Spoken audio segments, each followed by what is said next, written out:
the knowledge. Oke, selamat sore. Assalamualaikum warahmatullahi wabarakatuh. Hari ini kita akan coba menjelaskan kembali terkait dengan fungsi Excel untuk di bidang finansial, yaitu fungsi ECRIM. Oke, kita lanjut ya, langsung lihat caranya. Oke, berikut adalah penjabaran terkait dengan fungsi ECRIM. Dapat dilihat dari layar di depan ya. Jadi saya coba menggunakan Word untuk mengetahui definisi dan fungsinya. Jadi fungsi ECRIM ini di Excel digunakan untuk menghitung bunga yang masih harus dibayar atau accrue interest untuk surat utang obligasi yang hanya membayar bunga pada saat jatuh tempo atau maturity. Jadi tidak secara berkala. Nah, ini biasanya digunakan untuk mengetahui jumlah bunga yang diperoleh investor dari surat utang sejak tanggal penerbitan sampai jatuh tempo. Jadi misalkan hari ini saya ngutang, kira-kira berapa jumlah bunganya, berapa nilai bunganya ya pada saat sampai jatuh tempo. Itu fungsinya sih sebenarnya. Jadi fungsi ECRIM ini singkatannya adalah accrue interest at maturity. Jadi menghitung bunga yang diperoleh dari tanggal penerbitan sampai hingga jatuh tempo atau terakhir kita bayar. Jadi pada instrumen yang membayar bunga satu kali saat jatuh tempo. Nah, ini sintaksnya atau caranya dapat dilihat di Excel. Itu nanti akan keluar rumus accrue, issue, settlement, rate, par, dan basis. Keterangannya adalah untuk issue itu tanggal surat utang penerbitan atau diterbitkan, settlementnya adalah tanggal jatuh tempo atau pelunasan. Jadi mau lunasin hutangnya di sini settlement, rate-nya itu bunga persennya, suku bunganya.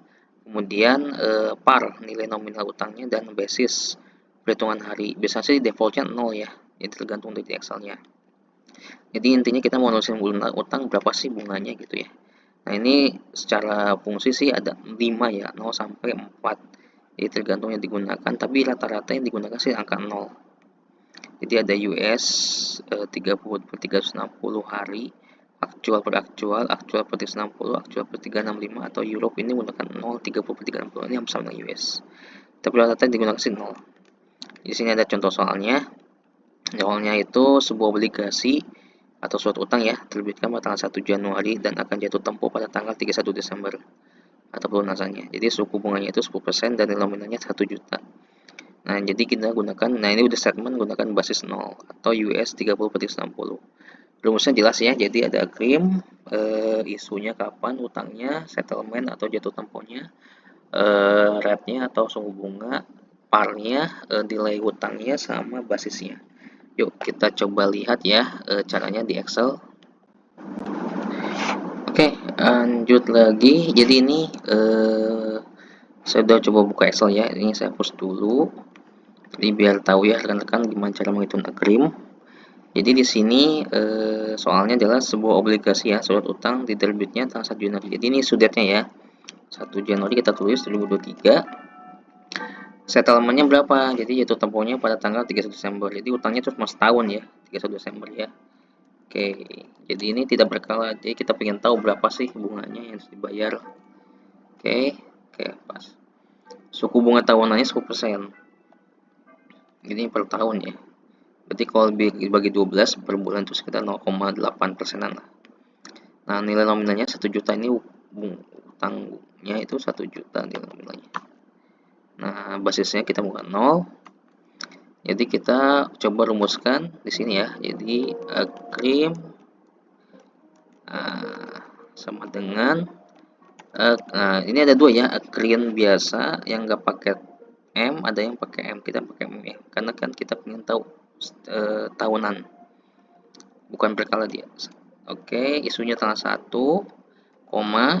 settlementnya jatuh temponya 31 Desember, ini setahun nih, pak rate-nya bunganya 10%, parnya itu 1 juta dengan basisnya itu 0. Kita lihat berapa bunganya, suku bunga selama satu tahun penuh dengan rate-nya 10% itu di angka 100.000. Jadi accrue-nya itu di angka 100.000 rupiah. Ya, demikian caranya ya. Oke, thank you. Please subscribe, like, and comment.